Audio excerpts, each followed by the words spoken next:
왜 이렇게 요즘 스케줄 빡세냐. 연습 못하겠어. 为什么最近的日程排得这么满呀？我没有办法好好训练了。 막판 할게요, 이판. 这一局就当做 힘들어서 是 그냥 最后一局了。 풀어내봤어요. 요즘에 왜 이렇게 진짜 역대급으로 힘드네. 最近真的是太累了，真的是历代级的累，真的是非常累。 말해봤자 개선도 안 돼가지고 말할 데가 없다. 就算说了也没有办法改善，也没地方去说。 컨디션이 안 좋아서 막판 하겠습니다. 每天都这么累，怎么会不委屈呢？我这个 E 根本就都不中。 컨디션 관리 잘해야겠네요. 因为以后也会一直很忙，所以要好好管理状 집중이나 态。 좀 하고 싶은데 집중이 안 돼. 我真的很想好好集中在游戏，但是真的没法集中。 회사 얘기하든가 할 텐데 요즘 마음의 여유가 없네요. 如果我稍微有一点余力的话，我应该就会直接跟公司说，不会在直播里这样说的。但是最近确实心里已经没有余力了。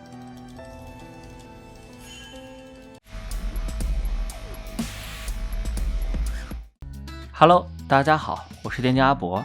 LPL 春季赛季后赛胜者组决赛已经结束，RNG 以3-1的成绩击败 TES， 顺利挺进决赛舞台。在4月20日将进行 V5 和 TS 的败者组决赛，胜者将与 RNG 在4月23日进行春季赛冠军之战。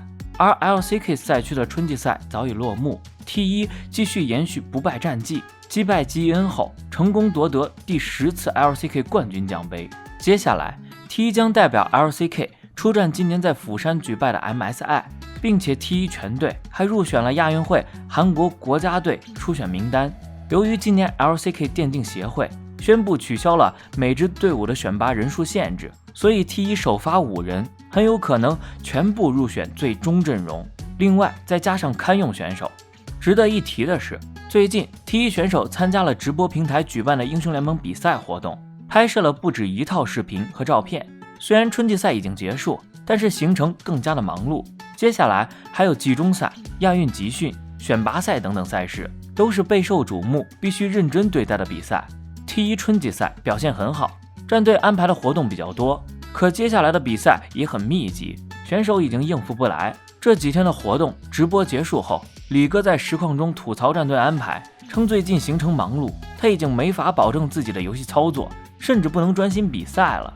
其实这不仅跟 T1 有关系，韩景、KESPA 也难辞其咎。原本打算让春季赛表现最好的战队参加亚运会，也就是 T1。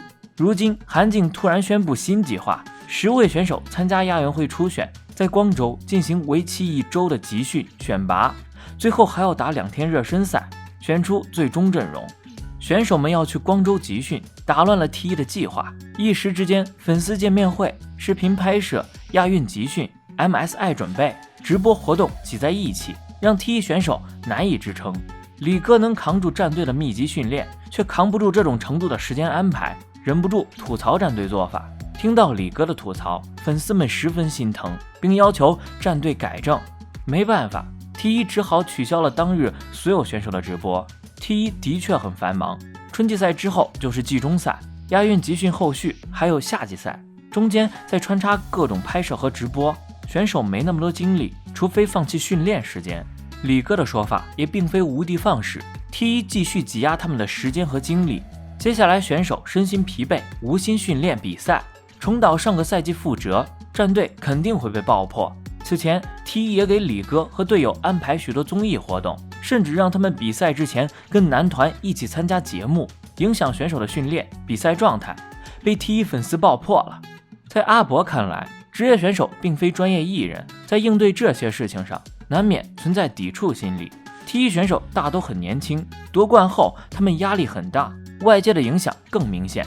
想继续赢比赛的话， T1需要调整选手心态，帮他们树立信心。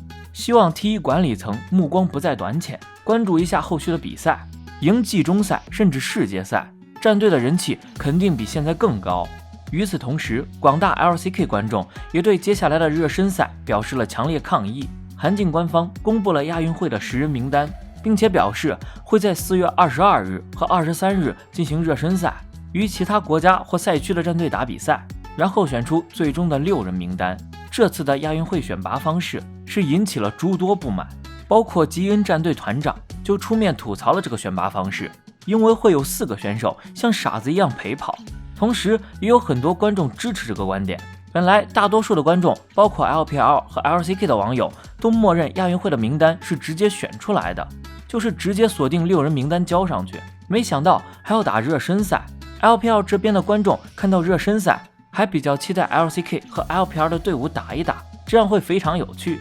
而且如果说韩竞确实是根据选手实战表现来选拔的话，那么10个人都有机会，大家可以良性竞争。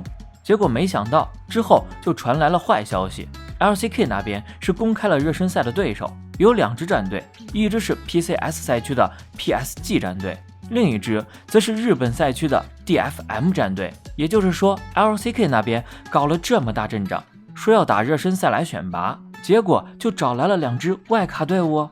对此 LCK 观众纷纷对韩竞进行调侃，认为基恩团长的话确实是对的，10个选手去打热身赛会有4个傻子陪跑，因为打 DFM 和 PSG 根本就没有什么价值，单纯的是为了虐菜，难不成要比谁杀得快？